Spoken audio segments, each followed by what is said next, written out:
3, 2, 1. Hi everyone, welcome to another episode of One Round Left. My name is Chase and today we're going to be reviewing the SIG P320. This is a newer pistol design that came out a few years ago.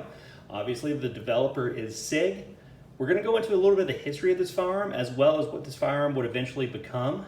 But first, before we begin the review, we're going to clear the pistol and make sure that it's empty. As with any modern semi-automatic pistol, you press the magazine release, it'll drop free. Pull back on your slide. You can obviously tell that there's nothing in the chamber, so we'll continue with the review. The P320 was originally designed off of the SIG P250, which came out in the mid-2000s. This pistol eventually went on to become the modular handgun design that SIG was entering for the US military trials, and its two siblings, the M18 compact and the M17 full size, would go on actually be adopted by the United States military. Under the MHS program, it made it a weapon that you can actually change out frames, barrels, and slide links to. This is the standard P320, so we'll just be going over it today. So from top to bottom, the pistol is classic SIG. You have your high visibility 3-dot sights.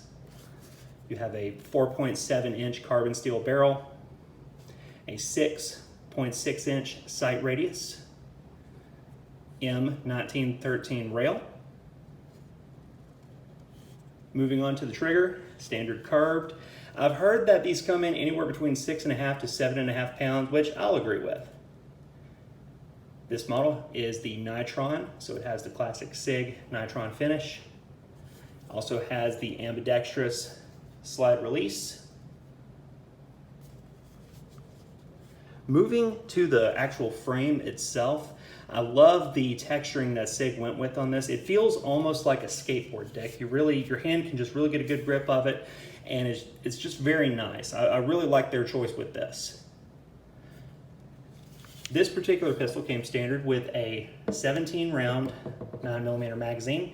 This pistol is also available in .45 Auto, 40 Smith & Wesson, as well as a 10mm variant which just came out recently.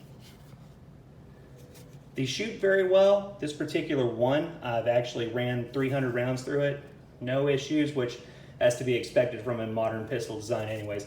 But it can run anything from steel case, brass case, bimetal, you name it, it'll shoot it. It's got a 1.4-inch width on the slide.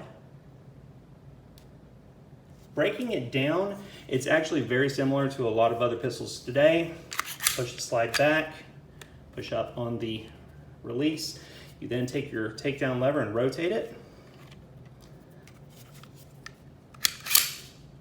It'll actually slide right off. You don't have to actuate the trigger to get the slide to remove, like a Glock or other similar pistols. Standard frame.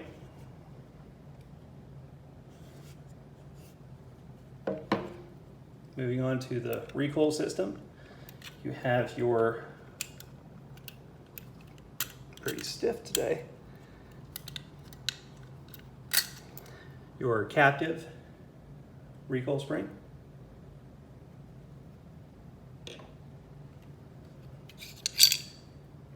Our 4.7-inch carbon steel barrel.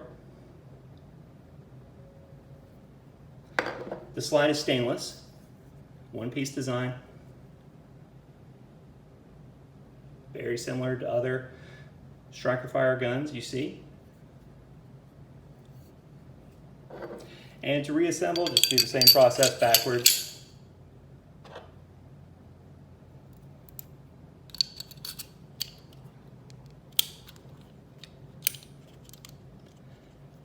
Line it up.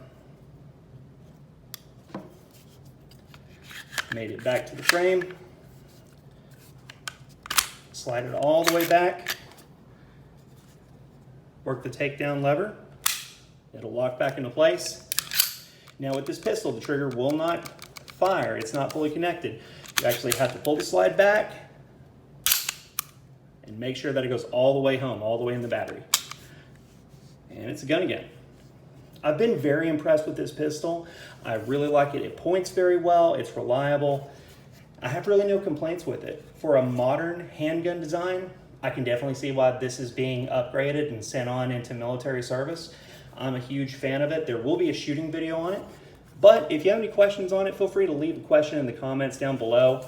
And if you like the video, just give it a thumbs up or tell your friends about it. If they're looking at one of these, highly recommend. Well, that's all I've got for you today. You guys have a good day. Thanks.